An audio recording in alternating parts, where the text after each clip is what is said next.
আজকের আমলকি আচারটা কিন্তু বাড়ির সব থেকে ছোট সদস্য থেকে একদম বড় সবাই কবজি ডুবিয়ে খেতে পারবে। কারণ এতে না আছে বেশি তেল, চিনি আর লঙ্কা। তার জন্য আমলকিগুলো স্টিম করে বীজগুলি বের করে আমলকিগুলো বের করে নিতে হবে। আর একটা গুঁড়ো মশলার জন্য 1 চামচ মৌরি, 1 চামচ জিরে, 1 চামচ ধনে, হাফ চামচ মেথি, 1 চামচ কালো চামচ গোলমরিচ আর 2টা এলাচ শুকনো কড়াইতে একটু নেড়ে চেড়ে গুঁড়ো করে নিলে হবে।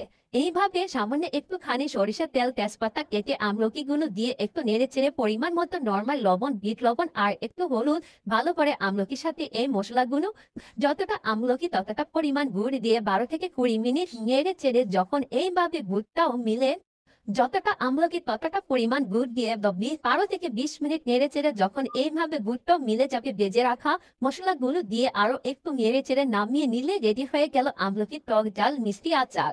এইভাবে আমলকি আচার বানালে বাড়ির ছোট বড় সবাই খাবে।